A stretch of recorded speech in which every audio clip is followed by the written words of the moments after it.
say to my bride, let's go for a ride in my newfangled automobile. Just where we will go, nobody knows, but it's sure a great way to feel. Behind the wheel of the speed meter steel, it's my newfangled automobile. Hello and welcome to Vintage Car History. I'm Wild Bill. Let's go to the races. Going to the races can mean all kinds of races. People running, bicycles, horses, dogs, cars, turtles, snails. Those last two can take a while to watch. But regardless of what kinds of things are racing, there's a place specifically designed and dedicated to do it in. And in the history of car racing, dedicated tracks made for the purpose appeared in the first decade of the 20th century, most famous of them being the Brooklands track in England. But it was not the first place dedicated to racing cars ever built. So today, let's take a look at the very first time a car enthusiast could go to the races. When asked, when was the first car race?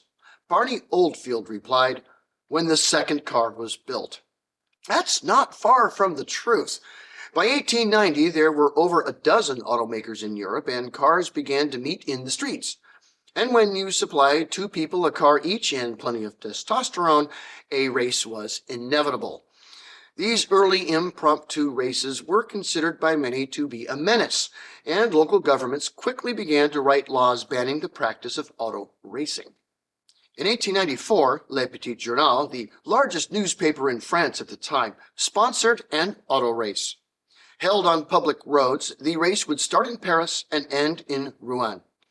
About 80 miles of roads were somewhat marked as the track, and 102 vehicles participated, with Émile Levasseur being declared the winner. The following year, at the insistence of Albert de Dion, the Automobile Club of France was formed under the direction of Etienne Van Zuylen and became the first organization to organize, sanction, and officiate car racing. More organizations were formed in other nations, and by 1900, auto racing seemed a thing that was here to stay, but that would prove not to be the case at first. The safety precautions taken to keep the racers and participants safe were mediocre at best, and injuries and deaths of drivers and spectators began to pile up, accumulating in the 1903 Paris to Madrid race. Infamously referred to as the Race of Death, at least 12 people were killed and over 100 seriously injured, many of the injuries and deaths being women and children who were watching the race. That particular race was never finished. It was called off after the first day of the race, and the public and government outcry against the scourge of auto racing was loud and clear. Car racing was immediately banned by almost every European nation, and it would take several years and advancement in organizational safety for car racing to resume on the continent. But elsewhere in the world, a man had the vision and means to do what had never been done before, make a track for cars to race on. Enter James Crook. James Robert Crook, his friends called him JR, was an Australian entrepreneur, businessman, and racing enthusiast. He owned a racetrack in Aspendale, a town in Victoria, Australia, that was indeed named after the track he owned, which he had in turn named after one of his prized racehorses, Aspen. By 1903, his track was used mostly for training horses, and races were not being regularly held at the facility.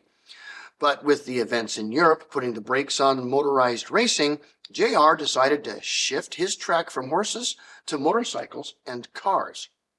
He first made a new track inside the main horse track that was designed for motorcycle racing. The following year, JR organized the first car rallies and races in Australia on his main track, winning the first two races himself.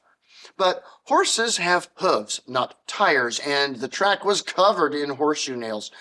So he expanded the motorcycle track to accommodate cars as well, and building a train station along the nearby tracks to make going to the races that much easier.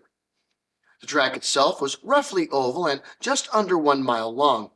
The surface was a combination of gravel and crushed concrete, and the corners were given a bit of camber, slightly bermed to allow for faster turns.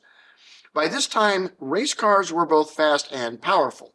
Most could exceed 80 miles an hour, and so a grandstand was built to keep spectators away from the track and thus avoid the collateral damage to the fans that was happening in Europe due to the unpredictable nature of these very powerful and dangerous cars. JR spent a lot of money building the track, stands, and railway station, about $1 million in today's money, and had it ready for the summer of 1906, which down under is January. And on the 26th of the month, JR Crook Cup race, the first in the world to be run on a true race car track, was held. It was a gala event with parades, bands, many smaller races with both cars and motorcycles, and of course the main event, the JR Crook Cup, with a prize of 100 guineas to the winner, a nice purse, which was won by David Hall driving an American car, a 10-horsepower Pope Hartford.